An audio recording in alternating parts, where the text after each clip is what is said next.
Assalamualaikum warahmatullahi wabarakatuh. Perkenalkan, nama saya Emir Abi Putra Agasta dari Program Studi Teknologi Informasi Angkatan tahun 2022. Di sini, saya ingin mempresentasikan proyek perlombaan yang pernah saya ikuti untuk penugasan mata kuliah Bahasa Indonesia dan Penulisan Ilmiah kelas A terkait teknik presentasi ilmiah. Proyek perlombaan saya yakni M-Bakat yang merupakan singkatan dari Mobile Bakat dan Dibaca Bakat. Bakat ini adalah sebuah aplikasi yang berbasis synchronous e-learning. Tentang Bakat. Bakat Indonesia merupakan perusahaan penyedia aplikasi pengembangan minat dan bakat yang ditujukan bagi generasi Z di Indonesia. Di sini, perusahaan Bakat Indonesia menyediakan sarana pengembangan minat dan bakat melalui pelatihan dari tenaga pendidik yang berkualitas yang termuat dalam aplikasi Bakat. Selain itu, Bakat memiliki intensi untuk menjunjung tinggi budaya Nusantara dan diharapkan mampu meningkatkan kesejahteraan masyarakat melalui layanan-layanan yang disediakannya. Kemudian latar belakang berdirinya Bakat. Yang pertama yakni kemajuan teknologi. Menurut David dan Jonathan Stillman, Gen Z memiliki karakteristik digital, yakni keterlekatan dunia maya atau digital dan dunia nyata atau fisik. Hal ini menuntut sistem pendidikan yang diarahkan pada keterpaduan teknologi dalam proses belajar mengajar. Kemudian yang kedua, generasi Z yang sudah jauh dari budaya. Di Indonesia sendiri, Gen Z sudah jauh dari budaya-budaya khas Nusantara. Pengaruh globalisasi yang mempercepat mobilisasi informasi di seluruh dunia telah menjadikan Gen Z di Indonesia lebih mudah menerima budaya asing.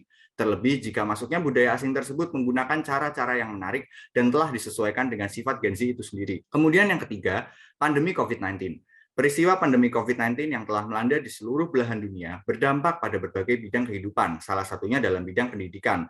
Dalam jangka waktu yang lama, dari pembelakuan keputusan pembelajaran daring dan pembelajaran jarak jauh telah menyebabkan penurunan aksesibilitas dari penggalian minat dan bakat siswa karena keterbatasan kegiatan.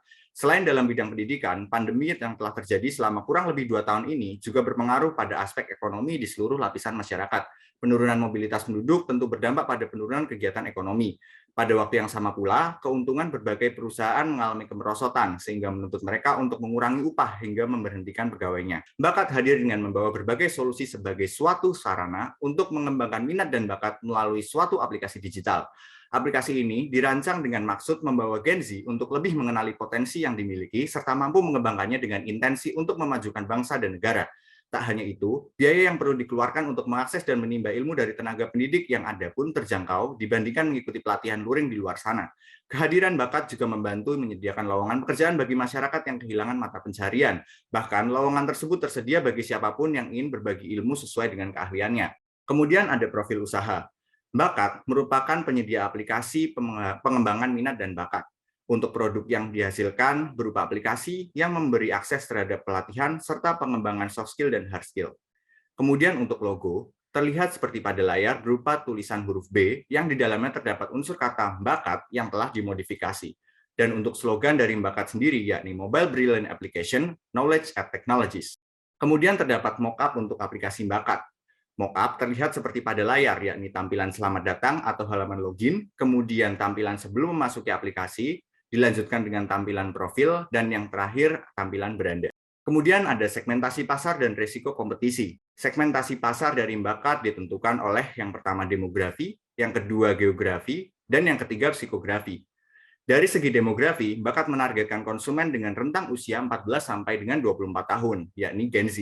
Dalam rentang usia tersebut, seseorang cenderung sedang dalam fase penggalian potensi serta minat dan bakat yang ada dalam dirinya. Dari segi geografi, Bakat menargetkan calon konsumen yang tinggal di kota-kota besar di Indonesia, yang akses digital dan internet lebih mudah dan lancar. Untuk psikografi, Bakat memperhatikan bahwa seseorang cenderung memiliki jiwa kompetitif dan idealisme yang besar pada rentang usia 14 sampai dengan 24 tahun. Karakteristik ini mendorong mereka untuk mengembangkan diri secara kontinu dan Bakat akan menjembataninya. Kemudian untuk resiko kompetisi. Kehadiran Bakat sebagai brand baru tentu memiliki resiko dalam berkompetisi dengan brand-brand serupa yang telah hadir sebelumnya. Lebih-lebih, brand kompetitor tersebut telah memiliki nama besar, contohnya Skill Academy by Ruang Guru dan juga Kunci. Risiko dari lebih meleknya target pasar terhadap popularitas perlu diperhatikan lebih lanjut.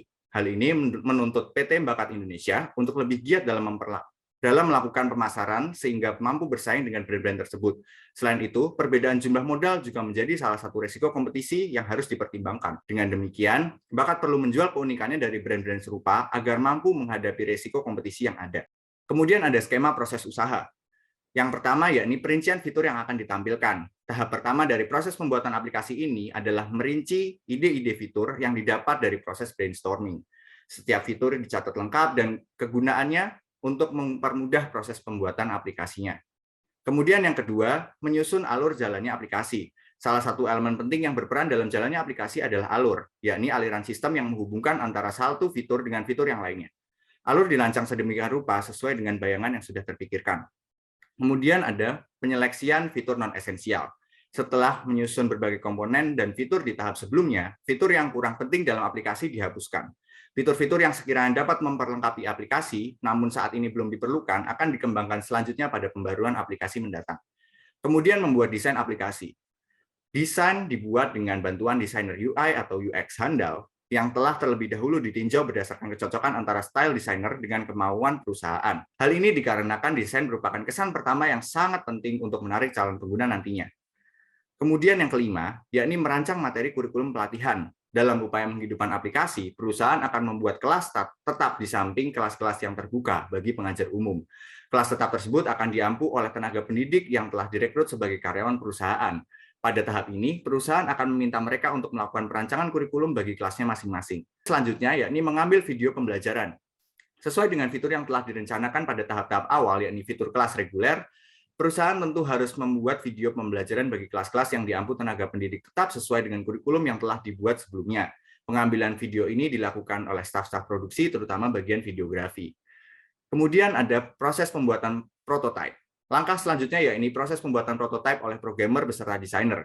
Perlu adanya prototipe ini sebagai alat uji coba. Prototipe dibagikan ke beberapa orang dan developer untuk digunakan dalam jangka waktu tertentu. Setelah itu perusahaan akan menampung feedback dari pengguna tersebut. Kemudian yang kedelapan, yakni mengembangkan aplikasi. Feedback yang telah diperoleh sebelumnya dicatat, dianalisis, dan didiskusikan lebih lanjut untuk dipertimbangkan dalam pembuatan aplikasi final. Dan yang terakhir, yakni peluncuran aplikasi. Tahap terakhir adalah peluncuran aplikasi final. Peluncuran aplikasi dilaksanakan pada momentum yang tepat guna menjangkau pengguna baru dengan efektif. Selanjutnya ada paket dan penetapan harga produk.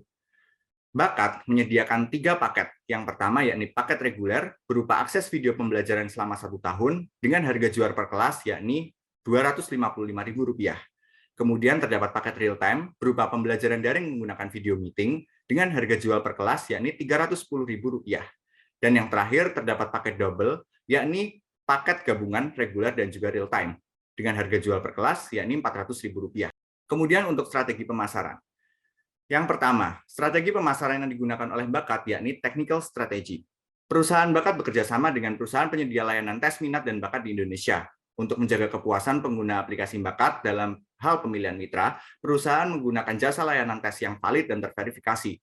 Perusahaan juga akan mencantumkan fitur Smart Analytics untuk memetakan kesesuaian antara minat dan kemampuan pengguna, sehingga dapat memudahkan pengguna untuk mengambil keputusan dalam pengembangan soft skill-nya. Fitur ini juga dapat dijadikan sebagai salah satu fitur unggulan dari aplikasi Bakat. Kemudian yang kedua, yakni promotion strategy. Perusahaan Bakat memasang iklan dan melakukan publikasi di beberapa media sosial seperti Facebook, Instagram, Twitter, dan LinkedIn. Melalui hal tersebut, perusahaan akan mampu menghemat biaya dalam menjangkau konsumen serta meningkatkan penjualan. Perusahaan Bakat juga menggunakan influencer ternama untuk mempromosikan aplikasi Bakat. Meskipun biaya yang dikeluarkan dalam hal ini cukup besar, promosi dengan metode ini dipercaya mampu meningkatkan pengguna secara signifikan dalam waktu yang relatif singkat. Kemudian untuk memaksimalkan pemasaran, perusahaan Bakat juga akan bekerja sama dengan beberapa sekolah dan universitas potensial di Indonesia.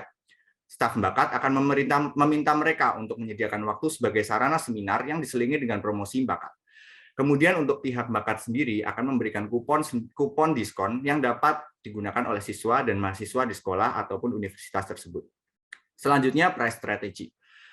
Sebagai salah satu strategi pemasaran, Bakat akan memberikan harga yang lebih murah di paket double dibandingkan dengan membeli paket reguler ditambah dengan paket real time. Bakat juga akan memberikan diskon pada beberapa kursus yang tersedia untuk membuat pengguna tertarik membeli layanan dari aplikasi Bakat. Selain itu, dalam rangka memperkenalkan budaya Nusantara, Bakat akan memberikan penawaran khusus pada peringatan Hari Nasional yang berkaitan dengan budaya seperti Hari Batik dan Hari Kebudayaan Nasional. Untuk metode pembayaran, tersedia pembayaran melalui GoPay, OVO, Dana, dan ATM bersama. Tersedianya variasi metode pembayaran yang ditawarkan oleh Bakat tentunya akan mampu menambah fleksibilitas pengguna dalam hal pembayaran kelas. Sekian presentasi dari saya. Mohon maaf apabila terdapat perkataan yang kurang berkenan di hati para pendengar sekalian. Terima kasih. Wassalamualaikum warahmatullahi wabarakatuh.